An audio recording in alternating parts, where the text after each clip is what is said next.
सिद्धाणं नमो आयर्याणं नमो उवज्जायाणं नमो लोये सौवसाहुणम् एषो पञ्चणमुक्कारो सौवपावपणासनो मङ्गलाणं च सौवेशिं परमं हवै मङ्गलम् ॐ नमो हरिहन्ताणम्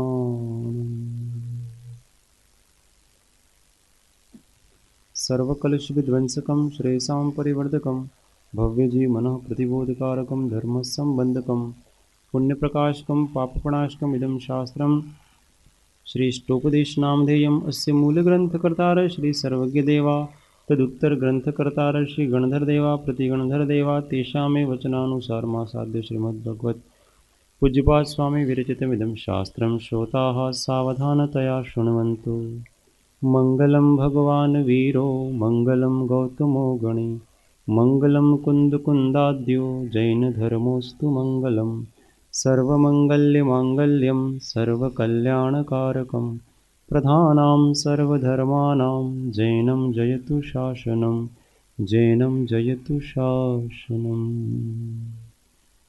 अनन्त अनन्त भाव भेदथी भरेली भली अनंत अनंत नाय निक्षेपे व्याख्यानी छे सकळ जगत हित कारिणी हारिणी मोह तारिणी भवाब्धि मोक्ष चारिणी प्रामाणी छे उपमा आप्यानी जेने तमारा खविते व्यर्थ आपवाथी निज मति मपाई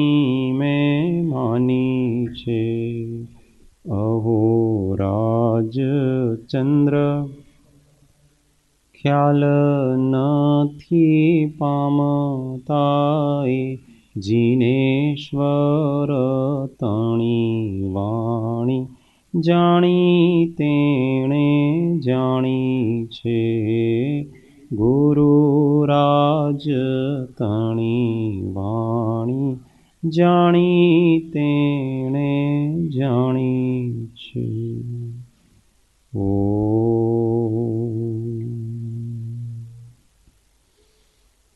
जय सद्गुरुवंदन। जय स्वाध्यायમાં શ્રી ઇષ્ટોપદેશ સત્શાસ્ત્રનો સ્વાધ્યાય ચાલે છે। શ્રીમદ પૂજ્યપાદ સ્વામી વિરચિત પારાયણ શ્લોક 1 यस्य स्वयं स्वभावाप्तिरभावे कृत्स्नकर्मणः तस्मै संज्ञानरूपाय नमोस्तु परमात्मने। योग्योपादानयोगेन दृशदः स्वर्णतामता द्रव्यादिस्वादिसम्पत्ता वात्मनोऽप्यात्मता मता। वरं व्रतैः पदं देवं नाव्रतेर्वतनारकम् छाया तपस्थयोर्भेदः प्रतिपालयतोर्महान्। यत्र भावः शिवं दत्ते द्यौके यद्दूरवर्तिनि यो नयत्याशु गव्यूतिं क्रोशार्धे किं ससीदति। ऋषिकजमनातङ्कं दीर्घकालोपलालितं नाके नाकोकसां सौख्यं नाके नाकोकसामिव। वासनामात्रमेवैतत् सुखं दुःखं च देहिनां तथा हि उद्वेजयन्ते ते भोगा रोगा इवापदि। मोहेन संवृतं ज्ञानं स्वभावं लभते नहि मत्तः पुमान् पदार्थानां यथा मदनको द्रवे। वपुर्गृहं धनं दारा पुत्रा मित्राणि शत्रवः सर्वथान्यस्वभावानि मूढः स्वानि प्रपद्यते। दिग्देशेभ्य खगा एत्य संवसन्ति नगे नगे स्वस्वकार्यवशाद्यान्ति देशे दिक्षु प्रगे प्रगे। विराधकः कथं हन्त्रे जनाय परिकुप्यति त्रयङ्गुलं पातयन् पद्भ्यां स्वयं दण्डेन पात्यते। रागद्वेषद्वयि दीर्घ नेत्राकर्षणकर्मणा अज्ञानात् सुचिरं जीवः संसाराब्धौ भ्रमत्यसो। विपद्भव पदावर्ते पदी केवातिवायते यावत्तावद्भवन्त्यन्या प्रचुरा विपदः पुरः। दुरर्जेनासुरक्षेण नश्वरेण धनादिना स्वस्थं मन्यो जनः कोऽपि ज्वरवानिव सर्पिषा। विपत्तिम् आत्मनो मूढः परेषामिव नेक्षते दह्यमानमृगाकीर्णवनान्तरतरुस्थवत्। आयुर्वृद्धिक्षयोत्कर्ष हेतुं कालस्य निर्गमं वाञ्छतां धनेनामिष्टं जीवितात् सुतरां धनम्। त्यागाय श्रेयसे वित्तमवित्तसञ्चिनोति यः स्वशरीरं सपङ्केन स्नास्यामीति विलिम्पति। आरम्भे तापकान् प्राप्ताौ तृप्तिप्रतिपादकान् अन्ते सुदुस्त्यजान् कामान् कामं कः सेवते सुधे। भवन्ति प्राप्य यत्सङ्गमशुचिनिशुचिन्यपि स कायः सन्ततापायस्तदर्थं प्रार्थना वृथा। यज्जीवस्योपकाराय तद्देहस्यापकारकं यद्देहस्योपकाराय तज्जीवस्यापकारकम्। इतश्चिन्तामणिर्दिव्य इतः पिण्याकखण्डकं ध्यानेन चेदुभे लभ्ये क्वाद्रियन्तां विवेकिनः। स्वसंवेदनसुव्यक्तस्तनुमात्रो निरत्ययः अत्यन्तसौख्यवानात्मा लोकालोकविलोकनः।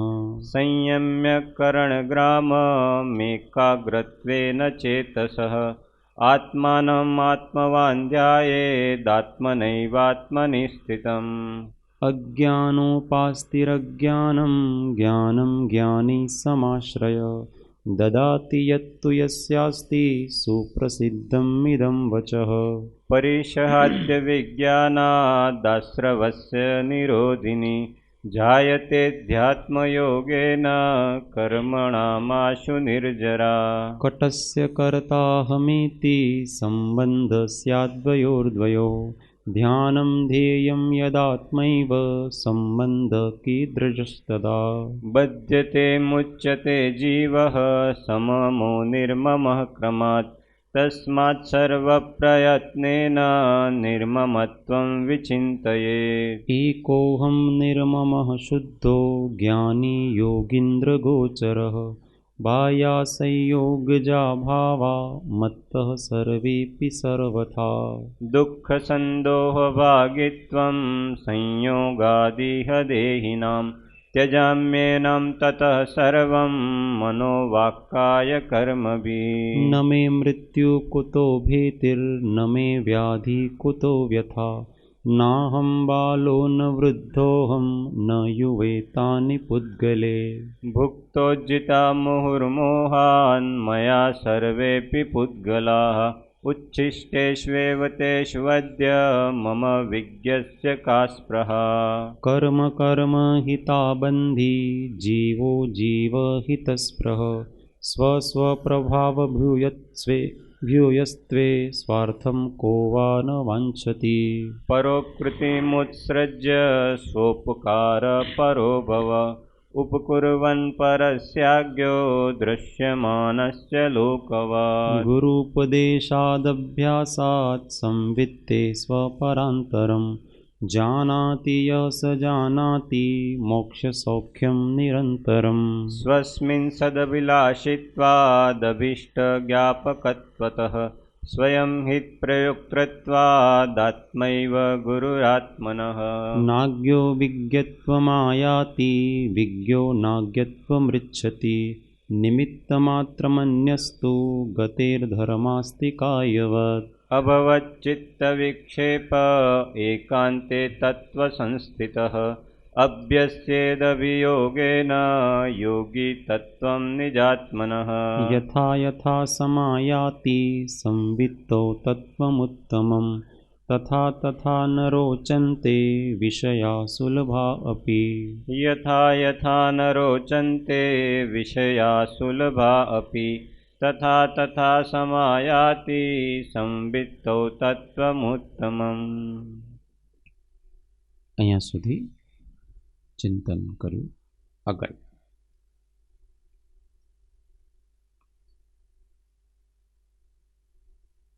जो एकांत में अपने निजात्व तत्व का अनुभव करते हैं उनके क्या लक्षण होते हैं उसकी चर्चा कर रहे हैं। तो आगे कहते हैं, पहले दो लक्षण तो बताए कि जैसे जैसे वो अनुभव उनका बढ़ता जाता है वैसे वैसे उनको सुलभ जो इंद्रियों के विषय होते हैं उनसे भी उनको विरक्ति हो जाती है। ये पहला लक्षण, विषयों से विरक्ति, ये पहला लक्षण। अब आगे दूसरा कहते हैं, बाहर हम कैसे पहचाने इसको, तो बाहर ये विषयों से विरक्ति वगैरह इससे पहचाने। अब उसको इस संसार के प्रति क्या दृष्टि होती है उसकी, इसका श्लोक कहते हैं, निशामयति निशेष निशामयति निशेष मिन्द्रजालोपमं जगत् मिन्द्रजालोपमं जगत् स्पृहत्यात्मलाभाय स्पृहयत्यात्मलाभाय गत्वान्यत्रानुतप्यते गत्वान्यत्रानुतप्यते निशामयति निशेष निशामयति निशेष मिन्द्रजालोपमं जगत् मिन्द्रजालोपमं जगत् स्पृहत्यात्मलाभाय स्पृहयत्यात्मलाभाय गत्वान्यत्रानुतप्यते गत्वान्यत्रानुतप्यते। एक एक लाइन बोलना। निशामयति निशेषम् इन्द्रजालोपमं जगत् निशामयति निशेषम् इन्द्रजालोपमं जगत् स्पृहत्यात्मलाभाय गत्वान्यत्रानुतप्यते स्पृहयत्यात्मलाभाय गत्वान्यत्रानुतप्यते। अब सारा श्लोक 3 बार। निशामयति निशेषम् इन्द्रजालोपमं जगत् स्पृहयत्यात्मलाभाय गत्वान्यत्रानुतप्यते निशामयति निशेषमिन्द्रजालोपमं जगत् स्पृहयत्यात्मलाभाय गत्वान्यत्रानुतप्यते निशामयति निशेषम् इन्द्रजालोपमं जगत् स्पृहयत्यात्मलाभाय गत्वान्यत्रानुतप्यते।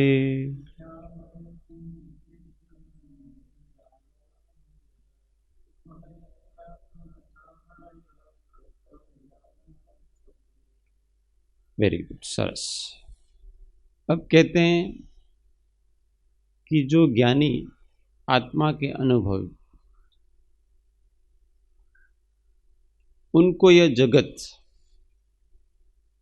निशामयति देखते हैं। किसको देखते हैं? जगत को देखते हैं। निशेष समस्त सर्व जगत को, निशेष का मतलब शेष बिल्कुल नहीं, ऐसे सर्व जगत को इंद्रजालोपमम, इंद्रजाल की तरह देखते हैं।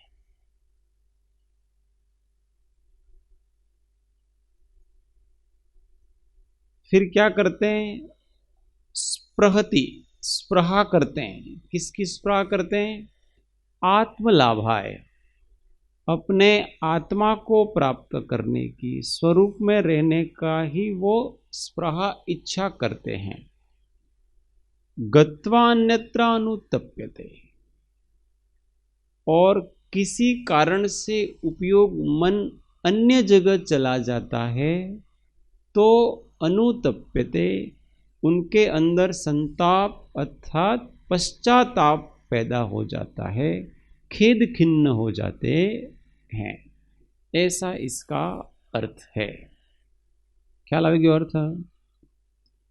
ज्ञानी लोग, योगी लोग, यहाँ मुख्य रूप से मुनियों के विषय में कहा गया। अब ये जितना भी आएगा ना, उसमें मुख्यता मुनियों का है, बाकी गौणता से श्रावकों को गिन लेना, पर मुख्यता उन्हीं के विषय में है।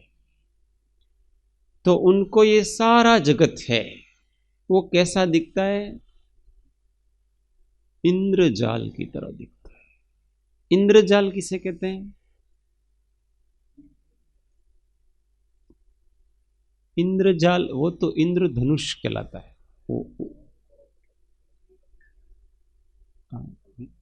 एक इंद्रिय जाड़ियो पेलो खेल देखाड़वा वाळो आवे छे ने, ए बधुं करीने मायाजाळ करीने बतावे, एक्चुअली ए देखाय पण एमां कंई होतुं नथी।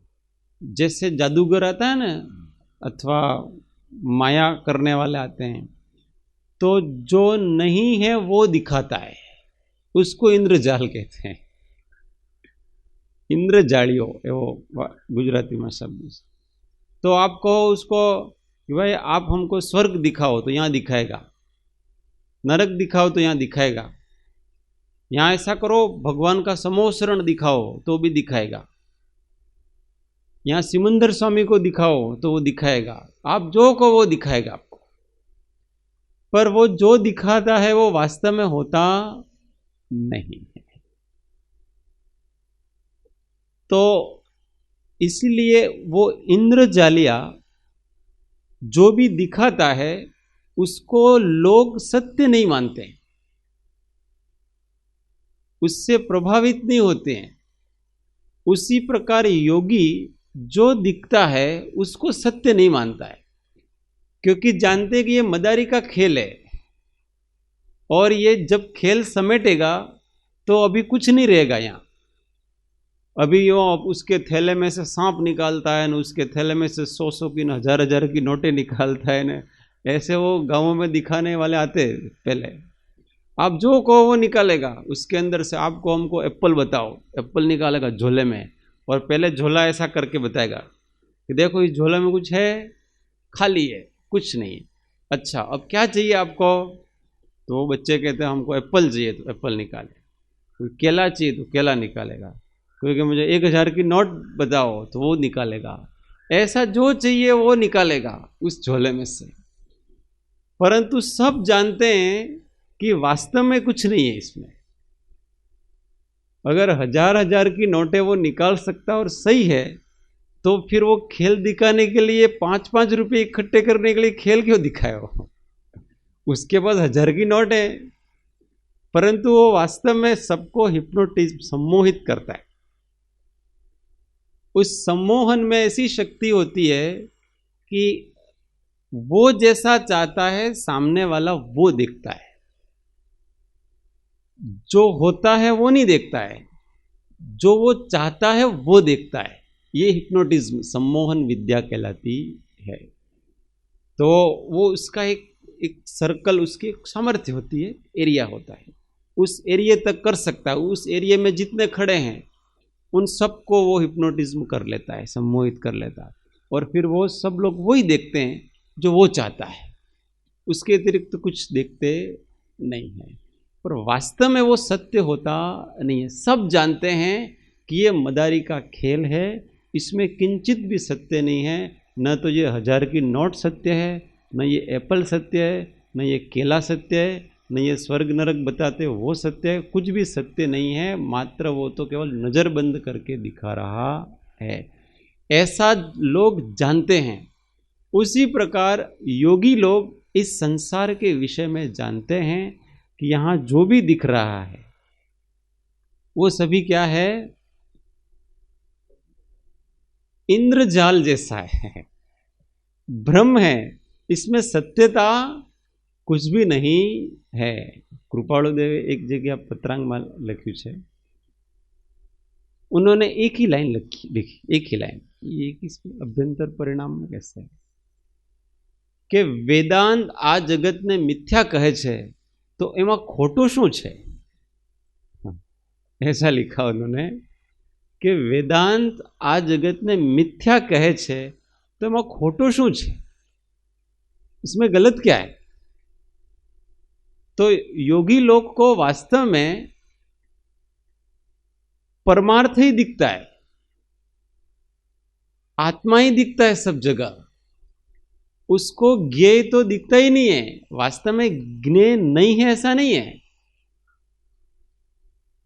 परमार्थ से देखो, सिद्धांत दृष्टि से देखो तो ये जगत मिथ्या नहीं है, परंतु अगर आत्मदृष्टि से देखा जाए, उसको ज्ञायक दृष्टि से देखा जाए इसको, तो वास्तव में ये संसार तो कुछ ज्ञेय तो कुछ है ही नहीं ना। ज्ञेय क्या है? कुछ भी नहीं है, हर जगह ज्ञान ही है, ज्ञेय का तो कोई अस्तित्व है ही नहीं।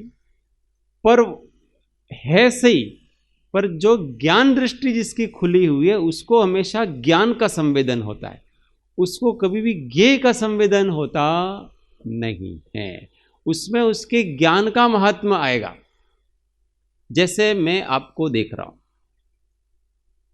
तो मैं जिसको देख रहा हूं उसका मुझे महात्मा नहीं है, मुझे महात्मा देखने वाले का है कि अगर ये देखने वाला नहीं होता तो ये कहां से दिखता। तो ज्ञेय है वो ज्ञान के कारण सार्थक है, और ज्ञान नहीं होता तो ज्ञेय भी कहां होता। इसलिए उनको हमेशा जहां जहां ज्ञेय दिखता है, जहां जहां ज्ञेय है वहां वहां वो ज्ञान दिखता है। इसको आत्मा का ऊर्ध्वता गुण कहते हैं। ऊर्ध्वता आता है ना, कृपालदेव 837 में तो 537 में, समता, रमता, ऊर्ध्वता, ज्ञायकता, सुखभास, वेदकता, चैतन्यता, ये सब जीव विलास। तो ये ऊर्ध्वता गुण क्या है? आखिर ऊर्ध्वता का मतलब हमेशा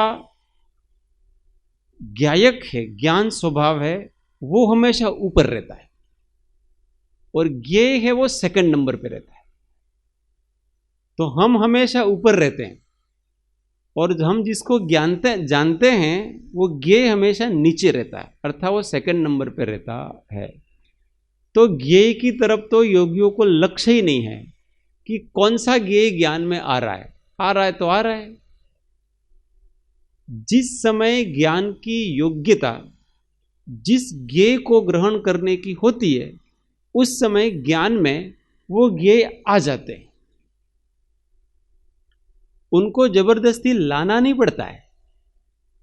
देखो योगी इंद्रजाल की तरफ कैसे देखते हैं, उसका विश्लेषण चल रहा है इधर परमार्थ से, कि इस आत्मा को इस ज्ञान की पर्याय में जो ज्ञेय जिस समय आने योग्य है वो ज्ञेय उस समय इस ज्ञान की पर्याय में आएगा, उसको कोई नहीं रोक सकता। अपन उसको रोकना चाहे तो नहीं रोक सकते।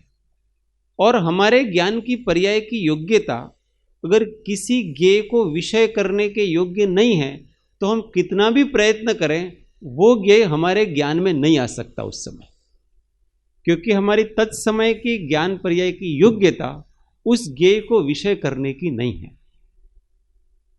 एग्जाम्पल, अपन ध्यान करने बैठते हैं और हमने ऐसा निर्णय किया कि आज तो अपने पारसनाथ भगवान की जो प्रतिमा है उसी का ध्यान करेंगे, मेरे उपयोग में वही आना चाहिए, दूसरा आना चाहिए नहीं। और वो ध्यान लगाने बैठता है और पारसनाथ भगवान की प्रतिमा वो थोड़ी देर आती है फिर चली जाती है, फिर बहुत प्रयत्न करता है, इसके बाद फिर आती है। और फिर कभी कभी तो ऐसा होता है कि हमने उस प्रतिमा को 1000 बार देख लिया है तो भी उस प्रतिमा का स्वरूप हमारे ज्ञानोपयोग में आता ही नहीं है, दूसरी दूसरी चीजें ही आती है, हम उस समय भूल जाते हैं। तो इसका कारण क्या है कि उस समय ज्ञानोपयोग की योग्यता पारसनाथ की प्रतिमा को विषय करने के योग्य नहीं है। इसलिए आप कितना भी प्रयत्न करो वो आपके ज्ञान में नहीं आएगा। उस समय ज्ञान की योग्यता अन्य किसी ज्ञेय को विषय करने की है, तो उस समय वो आपके ज्ञान में आएगा। इसलिए ज्ञेय को लेकर के परेशान होने की आवश्यकता नहीं है। हमें अपने आप को हमेशा ज्ञायक रूप में अनुभव करें। तो ये योगी लोग क्या करते हैं कि हमेशा अपने आप को ज्ञायक रूप में अनुभव करते हैं। कोई विचार आया नहीं आया ये बहुत महत्व की वस्तु नहीं है, पर मेरे ज्ञायक का संवेदन, ज्ञायक का अनुस्मरण ये चलना चाहिए। बाकी ज्ञेय अपनी योग्यता के अनुसार आएंगे। कभी पारसनाथ भगवान ध्यान में आए तो भी ठीक है, कभी महावीर भगवान ध्यान में आए तो भी ठीक है, कभी कृपाणु देव ध्यान में आए तो भी ठीक है, कभी कोई और महापुरुष ध्यान में आए तो भी ठीक है, कभी कोई ध्यान में नहीं आ रहा, कोई विचार ही स्फुरित हो जाता है। अलग अलग प्रकार के विचार स्फुरित होते हैं। कभी कभी हम सोचते तो ऐसा है कि हम इसी लाइन पर विचार करेंगे, इसके अतिरिक्त तो और कोई विचार करेंगे नहीं, परंतु आंख बंद करके बैठते हैं और दूसरे विचार चालू हो जाते हैं। अब वो विचार लाने का हम बहुत प्रयत्न करते हैं, परंतु वो विचार आते नहीं हैं। तो उस समय हमारी वो योग्यता उस ज्ञान पर्याय की नहीं है, उस विचार के योग्य, इसलिए वो नहीं आते हैं, दूसरे दूसरे आते हैं। और कभी हम उस ज्ञेय को, उस विचार को लाने का प्रयत्न ही नहीं करते हैं और अचानक स्फुरित हो जाता है। खाते खाते स्फुरित हो जाता है, बातें करते करते स्फुरित हो जाता है। तो उस समय उस ज्ञान के पर्याय की योग्यता उस प्रकार की हो गई है, इसलिए वो विचार अथवा जो भी ज्ञेय है वो उसके ज्ञानोपयोग में आ जाता है। ये ज्ञान स्वभाव है ऐसा। तो मुख्यतः ज्ञेय की अब रही नहीं है। ज्ञेय आते हैं जाते हैं, ज्ञेय बदलते हैं, तो उसको तो वो डुप्लीकेट मान लिया उन्होंने कि ये ज्ञेय तो है वो मिथ्या है, क्योंकि जो हमेशा बदलता रहता है वो तो सब मिथ्या ही है, और मुख्य तो मेरा ज्ञायक स्वभाव है वो ही सत्य है। इसलिए जितना भी जगत है वो सारा का सारा मेरे ज्ञान का ज्ञेय है। और वो कैसा है? इंद्रजाल की तरह है। वास्तव में वो दिखता है वो ऐसा है नहीं है। एक ज्ञायक है वो ही सत्य है, क्योंकि समस्त षड द्रव्यों की पर्याय निरंतर बदलती रहती है। शाश्वत तो कोई वस्तु होती ही नहीं, हमेशा बदलती रहती है। तो ज्ञेय है, तीन लोक का ज्ञान ज्ञानी को होता है, केवल ज्ञानी को। तो हमेशा एक जैसा ज्ञान नहीं होता उसको। जैसे जैसे ये षड द्रव्य, छह पदार्थ बदलते रहते हैं, वैसे वैसे उसका ज्ञान भी बदलता रहता है। ज्ञान की पर्याय वैसा विषय करेगी। अभी हम कुरूप हैं तो हमारे केवल ज्ञानी का ज्ञान में कुरूप आएंगे। अभी हम सुंदर हैं तो फिर हम सुंदर के रूप में आएंगे। तो उसकी ज्ञान की पर्याय है, उसमें भी परिवर्तन होगा, क्योंकि इस समय ज्ञेय में परिवर्तन हो रहा है। परंतु इन सब में उसका जो ज्ञायक स्वभाव है, वो ज्ञायक स्वभाव है वो स्थिर रहता है। जानपने का जो स्वभाव है, ज्ञप्ति का स्वभाव है, वो नहीं बदलता है। और ज्ञानी को ये लक्ष्य में होता है कि सुंदर दिखो कि कुरूप दिखो, कि ज़्यादा दिखो कि कम दिखो, के कभी ज्ञान क्षोभक्षम होता है तो बढ़ जाता है, कभी ज्ञान घट जाता है। तो ज्ञान के बढ़ने से और ज्ञान के घटने से आत्मा का न तो लाभ है न हानि है। अरिहंत भगवान को समस्त लोकालोक दिखता है, इसलिए उनकी आत्मा को बहुत लाभ होगा, ऐसा नहीं है। और वो निगोद का जो जीव है उसको बहुत कम ज्ञेय ज्ञान में आते हैं, क्योंकि उसका तो ज्ञान अक्षर का अनंतवा भाग है ना, तो बहुत कम आता है, इसलिए उसके आत्मा को नुकसान है, हानि है, ऐसा नहीं है। ज्ञेय के ज्ञान में ज्यादा और अधिक होने से उस जीव को आत्मा को, ज्ञायक को लाभ और हानि होता नहीं है। आत्मा को लाभ और हानि उन ज्ञेय के प्रति मोह राग द्वेष से होता है। जिसका उन ज्ञेय के प्रति मोह राग द्वेष अधिक है वो उसका आत्मा आकुलित है, और जिनका भी उस ज्ञेयों के प्रति मोह राग द्वेष कम है अथवा नहीं है वो निराकुल है। अब ज्ञेय भले आना हो तो आओ, अथवा नहीं आना हो तो मत आओ, अथवा जो आना हो तो आओ, इसमें क्या दिक्कत है। अपने ज्ञान में कभी ऐसे विभत्स चित्र भी आ जाते हैं तो आ गए, इसमें क्या है। काले काले यमराज दिखते हैं तो आ गए, इसमें क्या दिक्कत है, आने दो उसको। वो काले काले यमराज आपके ज्ञायक को कुछ नहीं कर सकते। अगर आपको ज्ञायक का अनुलक्ष्य है तो, ज्ञायक का श्रद्धान है तो, और ज्ञेय के ऊपर महात्म्य आ जाता है तो उस समय हमको ओ ये काले काले अमरूद है, ये ऐसा करते हैं, वो वैसा करते हैं, ये उठा के ले जाते हैं, ये मार देते हैं, ये सब किसका महात्मा आया है। हमको ज्ञान में जो ज्ञेय आया है उसका महात्मा आया है। तो योगी लोग ज्ञेय को इंद्रजाल की तरह मानते हैं। ये सब असत्य है, ये सब बदलने वाला है, उसको कोई महात्मा नहीं है, उसको तो हमेशा ज्ञान का महात्मा है।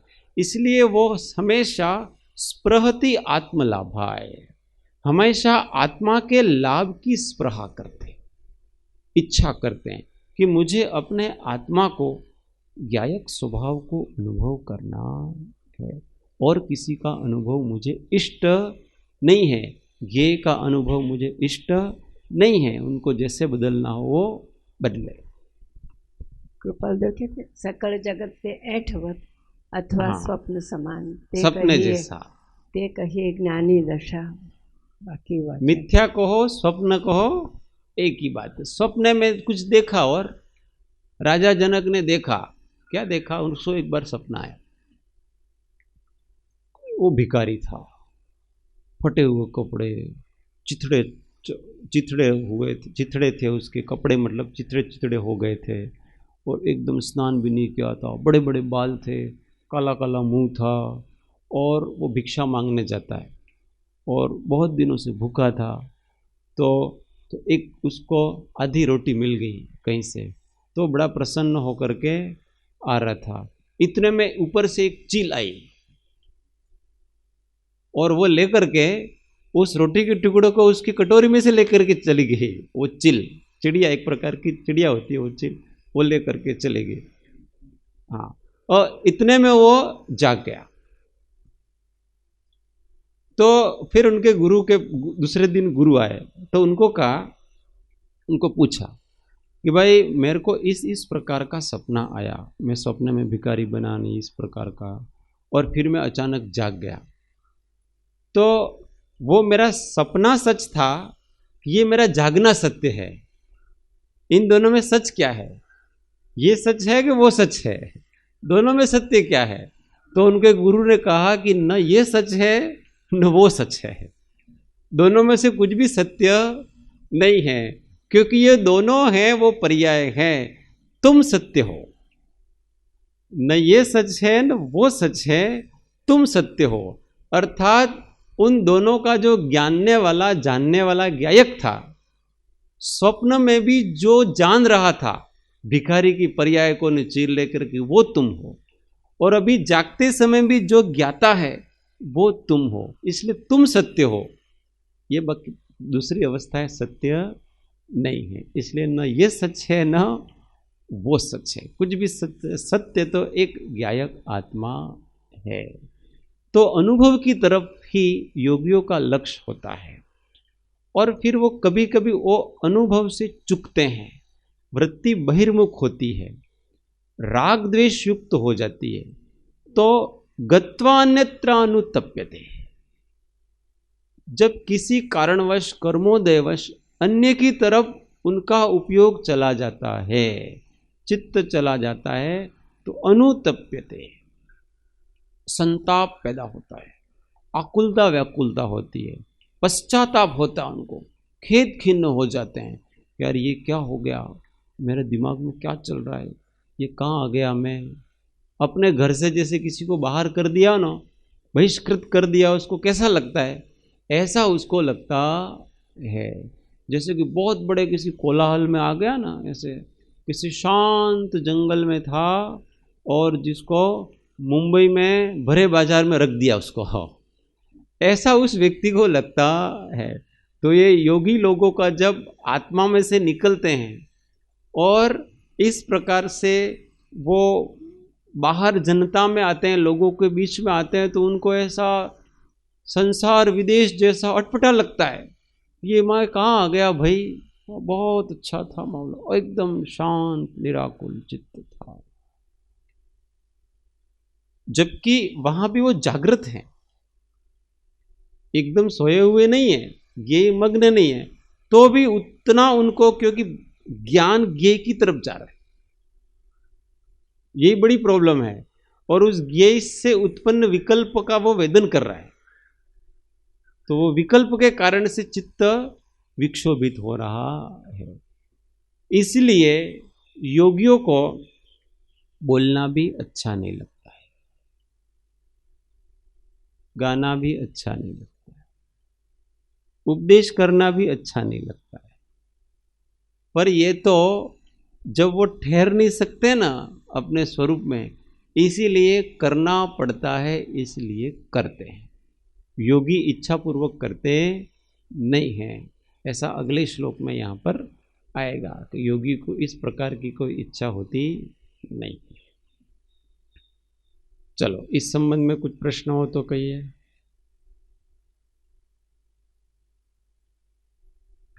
गाथा का भाव समझ में आ गया?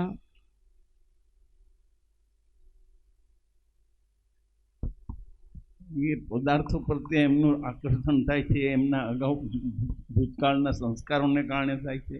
हाँ, बराबर। समाधि शतक में कहा है, योगी जन ने मोह थी राग द्वेष जो थाय, स्वस्थ निजात्मा भाव वो क्षण भर मां शमी जाए। तो योगियों को भी मोह के कारण से, राग द्वेष मतलब चारित्र मोह के कारण से कभी राग द्वेष हो जाते हैं। तो क्या करना योगी को? तो स्वस्थ निजात्मा भाव क्षण भर में शमी जाए।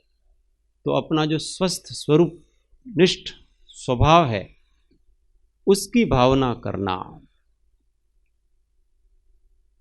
कि ये मेरा स्वरूप नहीं है।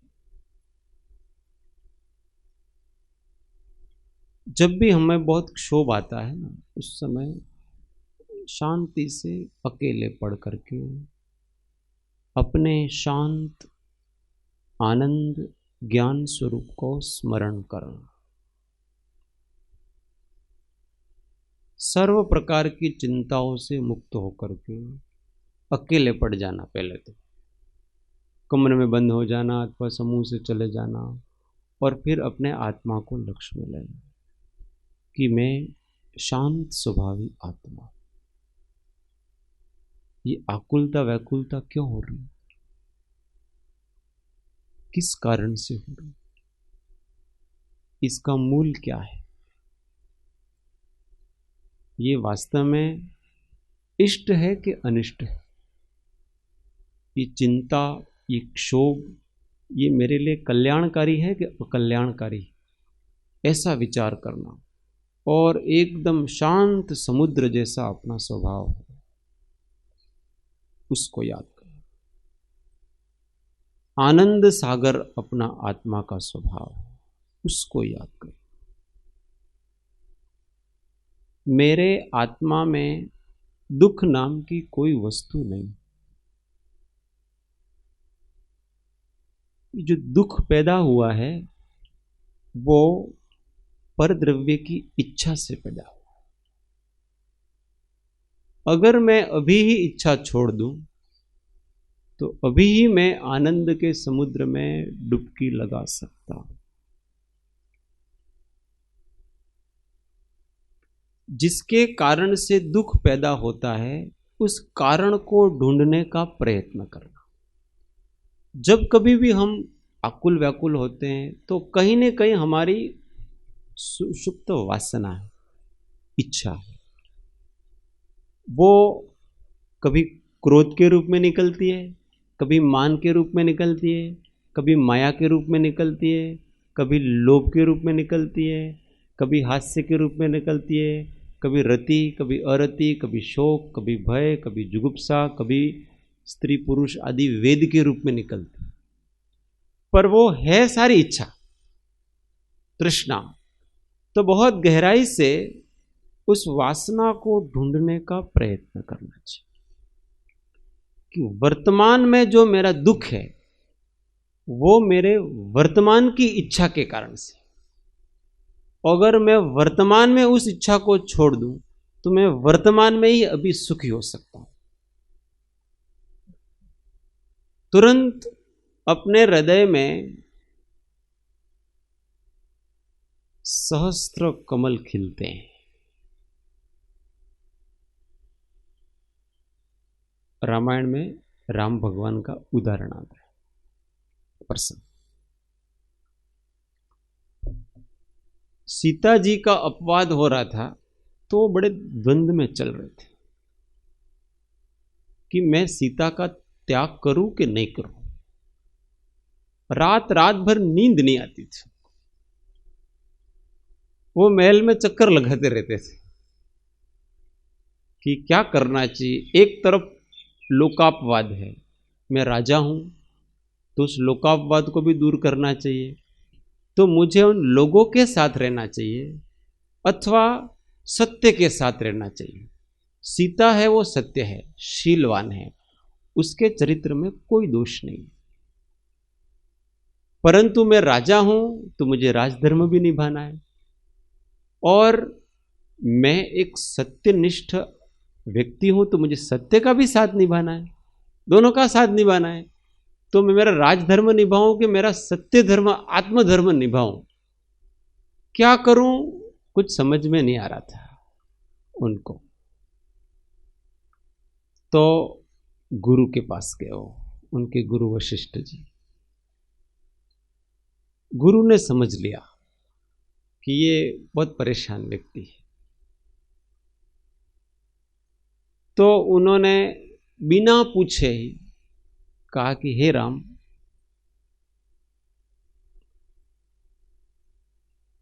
जो वस्तु हमें दुखी करती है उसका त्याग कर दो। बस इतनी ही बात की उन्होंने। जो वस्तु हमें दुखी करती है उसका त्याग कर दो। तो वो अज्ञान अंधकार छा गया था ना मोह के कारण से, वो एकदम अज्ञान अंधकार उनका वो शब्द सुनते ही खत्म हो गया। तुरंत ही ज्ञान जागृत हुआ कि मुझे इतनी सी बात समझ में नहीं आई कि इतने दिनों से जो वस्तु मुझे परेशान कर रही है उस मोह का त्याग कर दो। मुझे त्याग किसका करना है? केवल मोह का त्याग करना है। मुझे किसी भी वस्तु का त्याग नहीं करना है, मुझे केवल मोह का त्याग करना है। तो आप अपना आत्मधर्म निभा सकोगे। और फिर वो बहुत प्रसन्न हो, उसी समय प्रसन्न हो गए। उसी समय उन्होंने निर्णय लिया कि अब मुझे मोह का त्याग कर देना मैं सुखी। और फिर चारों भाइयों को बुलाया, उन्होंने तीनों भाइयों को, और फिर कहा कि देखो भाई ऐसा है कि मैं तो 14 वर्ष तक जंगल में रहा और मुझे जंगल भाग गया है, अच्छा लग गया है, इसलिए तुम में से कोई राज करो और मैं जाता हूं। क्योंकि उनको पता था कि अगर मुझे सत्य का साथ देना है तो मैं राजा रहते हुए सत्य का साथ नहीं दे सकता हूं, उससे सीता के साथ अन्याय होगा। इसीलिए उन्होंने तत्काल निर्णय कर लिया कि मुझे राज्य का त्याग करना है। मैं राज्य का त्याग करूंगा तो सत्य का साथ दे सकता हूं। राजा रहते हुए तो मुझे इन झूठे लोगों का ही साथ देना पड़ेगा, और वो जानते थे कि लोग झूठे हैं, सीता सत्य है। इसलिए उन्होंने तुरंत निर्णय कर लिया कि मेरा मोह राजा है, राज्य है, और उन्होंने तुरंत निर्णय कर लिया कि मैं राज्य का त्याग करूंगा, सीता का त्याग नहीं कर सकता मैं, क्योंकि वो सत्य है। और फिर कहानी लंबी चलती है। फिर सीता जी ने स्वयं उनका त्याग कर दिया कि भाइयों के राम जैसा राजा कब पैदा होता है, इसलिए बहुत से लोगों का कल्याण हो, इसलिए राजा के रूप में आपका ज्यादा महात्म्य है। एक के लिए लाखों करोड़ों व्यक्तियों का अगर लाभ होता है तो इस एक का त्याग कर देना चाहिए। इस प्रकार से सीता जी ने समझाया वगैरह, और फिर उन्होंने ही त्याग करके वो सारे के सारे, राम ने सीता का त्याग नहीं किया। राम ने तो राज्य का त्याग करने के लिए रेडी हो गए थे पूरे पूरे। ऐसा अकॉर्डिंग टू वाल्मीकि रामायण। बात क्या चल रही थी कि वर्तमान का दुख हमारी कोई न कोई वर्तमान की वासना से चल रहा है, और हम उसको त्याग कर देंगे तो वर्तमान में ही हम परम शांत प्रसन्न हो जाए।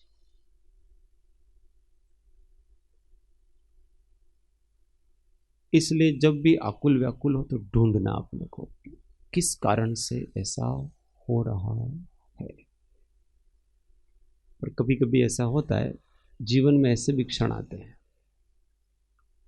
कि हमको पता चल जाता है कि मैं इसके कारण से दुखी हूं, मेरी ये कमजोरी है और इसके कारण से मेरा दुख चलता है, मुझे ये वासना है, मैं छोड़ नहीं सकता हूं, पूरा पता चल जाता है छोड़ने जैसा, फिर भी हम विवश हो जाते हैं। उस समय व्यक्ति को क्या करना,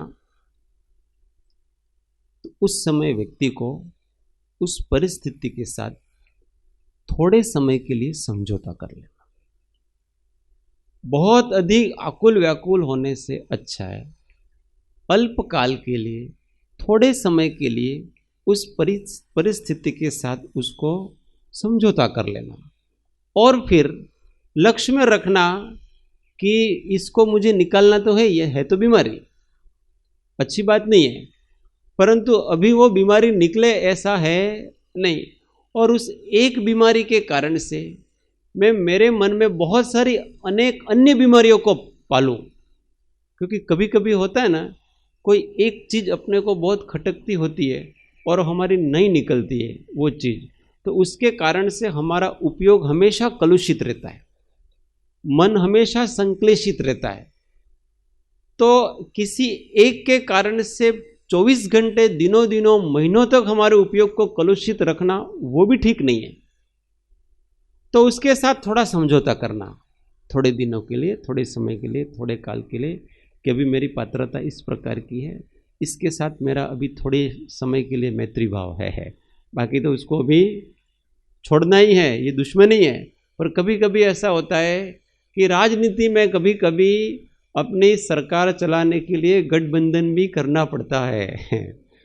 जिनके साथ हमारे नहीं बनती थी ऐसे लोगों के साथ भी हमको गठबंधन करना पड़ता है। कभी कभी अपने को गधे को भी बाप कहना पड़ता है। जीवन में ऐसी परिस्थितियां भी आती हैं, इसलिए साधक जीवन में उस समय उस गधे को बाप थोड़ी देर के लिए कह देना, उसमें बहुत मानी नहीं हो जाना, अभिमानी हो जाना नहीं, परंतु उसको गधा ही समझना, उसको कभी बाप समझना नहीं।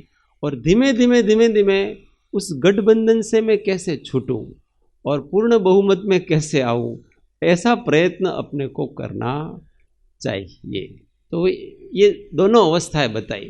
पहली स्टेज तो यही है कि उस वासना को तुरंत निकाल देता। अगर हमारे अंदर शक्ति है और तुरंत शक्ति नहीं है हमारे अंदर, तो उसको धीमे धीमे पतली करो, कम करते जाओ, कम करते जाओ, कम करते जाओ। एक दिन अपनी सामर्थ्य ऐसी बढ़ जाएगी कि वो वासना हमारे लिए निकल जाएगी। पर उसको दुष्ट ही मानना, गधे के रूप में ही मानना, घोड़े के रूप में मानने का नहीं। तो इस प्रकार से योगियों का मन कभी बाहर चला जाता है किसी दोष के कारण से, तो उनको बहुत अधिक पश्चाताप होता है।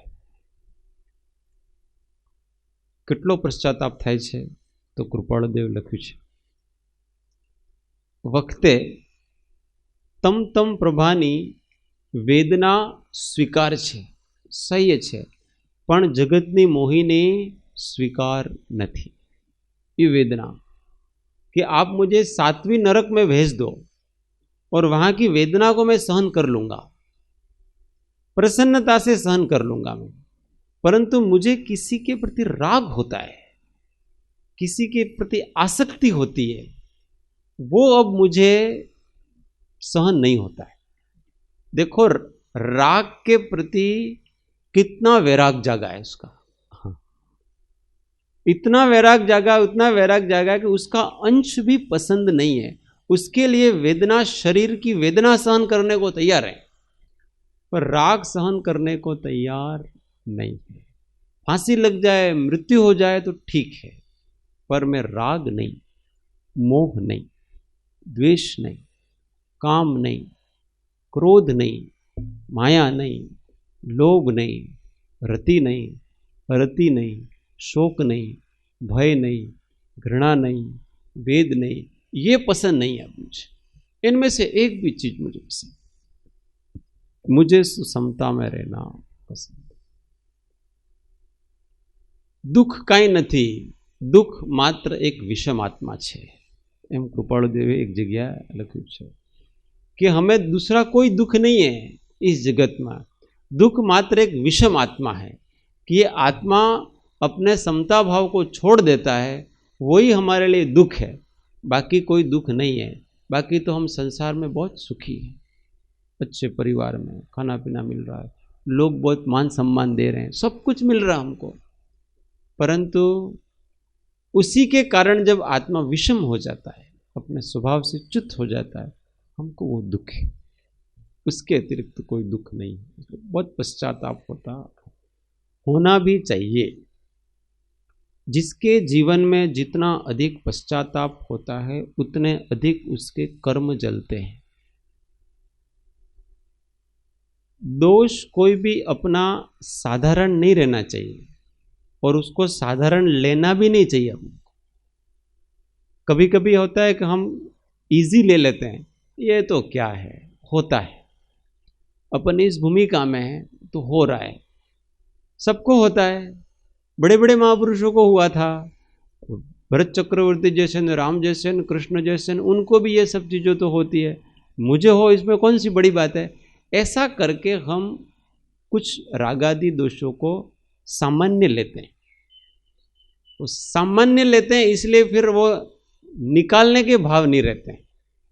और वो कैसे हो जाए, अब राम को हुआ होगा वो अलग बात है, वो राम की बात राम जाने है, भरत जी की बात भरत जाने है, कृष्ण जी की बात कृष्ण जाने है, मुझे उनसे कोई लेना देना नहीं है। मैं वर्तमान में उस राग द्वेष आसक्ति से दुखी हूँ, मुझे उसको कैसे भी करके निकालना है। उस दोष का सेवन हो जाता है तो बहुत पश्चाताप का भाव अपने अंदर आना चाहिए, और ऐसा लगता है जीव को कि जैसे एकदम अज्ञान अंधकार छा गया, आत्मा में अंधेरा ही अंधेरा दिखता है उसको। ऐसा लगता है जैसा मेरा आत्मा कहीं खो गया है, इस संसार में कहीं मैं डूब गया हूँ, गहरे समुद्र में जा रहा हूँ। ऐसा दोष का सेवन करते समय साधक को लगता है, और ऐसा नहीं लगता है और हम निर्ध्वंस परिणाम से विषयों में प्रवर्तन करेंगे तो वो दोष हम कभी निकाल सकते नहीं हैं। इसलिए पश्चाताप तो योगी को गत्वा अन्यत्रानु तप्यते, जब अन्य जगह मन जाता है तो उनको अनुताप पैदा होता है, संताप पैदा होता है। अपने तो 8 घंटे सो गए, 9 घंटे सो गए तो भी कोई अनुताप नहीं है। सुबह भक्ति में आना था, नींद नहीं खुली, कोई संताप, कोई पश्चाताप नहीं। किसी दिन ज्यादा खा लिया और दोपहर में 2-3 घंटे सो गए, कोई पश्चाताप नहीं। किसी को कुछ अपने मुंह से निंदा निकल गई, कोई पश्चाताप नहीं। हमारे अंदर विकारी भाव आ गए, कोई पश्चाताप नहीं। आते हैं, मैं तो ज्ञाता दृष्टा हूं, ऐसा विचार करता है उस समय। तो ऐसा नहीं, पश्चाताप होना चाहिए। हाँ, पश्चाताप ऐसा नहीं है कि बाहर सबको दिखे ही दिखे, अंदर से सावधान। बाहर तो प्रसन्न नहीं रहेगा, खुश ही रहेगा, क्योंकि उसकी ज्ञानी की पर्याय बुद्धि होती नहीं है। ये खास बात है उसकी, कि जो पूर्व समय में उसका जो दोष हुआ था उस पर्याय के प्रति उसको मुड़ता नहीं है। वो पर्याय चली गई तो उसकी चली गई, उस पर्याय को वो बार बार याद करके खेद खिन्न नहीं होगा, पर उसकी जो वृत्ति नहीं बदल रही है, बार बार वृत्ति आ जाती है, उसके प्रति वो बहुत सावधान है, और उसके प्रति उसको अंदर से बहुत अधिक खेद होता है, पश्चाताप होता है, नहीं कर पाए, धिक्कार है, मेरे जीवन को धिक्कार है कि मुझे ऐसा जिन शासन मिला, अनादि पंच परावर्तन करते करते करते जीव को ऐसा पवित्र जिन शासन मिलना, मनुष्य भव मिलना, उसमें भी जिन शासन मिलना, फिर सद्धर्म का श्रवण होना, और फिर ज्ञानी गुरुओं का उपदेश मिलना, उनकी सत्संगति होना, ये सब कितनी दुर्लभ वस्तुएं, और ये सारी दुर्लभ वस्तुएं मुझे मिली तो भी मेरा मन किस में जाता है? विषय विकार सहित जे रयामती नायो, परिणामनी विषमता तेने योग अयोग। ऐसा योग मिला पर वो कैसा हो गया? अयोग, नहीं के बराबर। क्यों?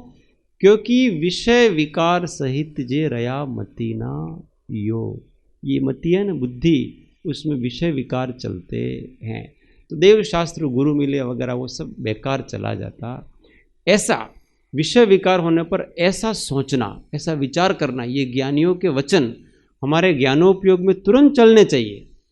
दोष को सेवन करते करते भी, सेवन करने के पहले भी और सेवन करने के बाद भी ये सब हमारे दिमाग में चलना चाहिए, तो उस दोष का जो फल है वो बहुत कम मिलता है अपने को, और फिर धीमे धीमे हमारी वृत्ति सुधरती है। इसलिए छोटा सा भी दोष हो जाए, आज मौन था, अब मौन के समय बोल भी दिए। अपने में से कौन है जिसने एक शब्द नहीं बोला? सारे दिन में एक भी शब्द नहीं बोला, मतलब इधर स्वाध्याय हॉल में नहीं हो, स्वाध्याय हॉल के अलावा जो एक भी शब्द नहीं बोला, ऐसा कौन कौन है? वेरी गुड, विपुल भाई।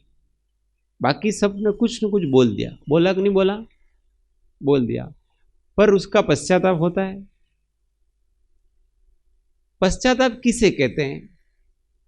कि कल पूजा के बाद समूह में सब अपने अपने दोष को बताएंगे कि मैंने कल इस कारण से बोल दिया, तो जानेंगे कि अपने दोष के प्रति पश्चाताप है। नहीं तो किसने देखा? जंगल में मोर नाचा, किसने देखा? कोई नहीं देख रहा है तो कोई बात नहीं, अपने तो चलता है। तो अभी सब ने मौन तोड़ा है, तो कल सब अपना आत्मनिवेदन करेंगे पूजा के बाद कि भाई मेरे से इतना बोलना हो गया, मेरे को इस कारण से इतना बोलना हो गया, अगली बार से मैं ध्यान रखूँगा। अभी तो वो दंड का प्रावधान है नहीं, अगली बार से फिर दंड का प्रावधान रहेगा। और झूठ बोले, दंड मिलेगा यूं करके झूठ बोले, तो समझना आपने आपकी आत्मा को मार दिया, ये आत्महत्या कहलाती। 100 रुपये आप अधिक समझते हो आत्मा से। इसी में श्लोक आया, कौन सा नंबर का? जीवितात् सूतराम धनम, हाँ, वांछताम धनीनाम इष्टम जीवितात् सूतराम धनम, कि वो धन आदि को अपने जीवन से भी श्रेष्ठ मानता है, तो हम अपने आत्मा को झूठ बोल दिया 100 रुपये के लिए। एक समय का भोजन त्याग करने के लिए झूठ बोल दिया, तो हम उस पैसे को और इस शरीर को अपनी आत्मा से भी अधिक मानते हैं। तो फिर हम काहे के साधक, किस बात के मुमुक्षु, किस बात के आत्मार्थी? हमने झूठ का सेवन छोटी छोटी बात में कर दिया।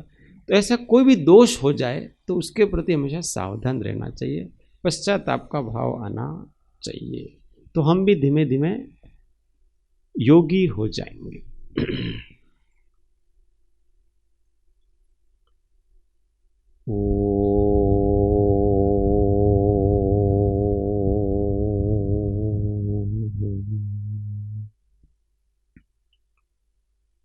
जावाणी के ज्ञान से सूझे लो कालो, सोवाणी मस्तक नमो सदा दे तो दो।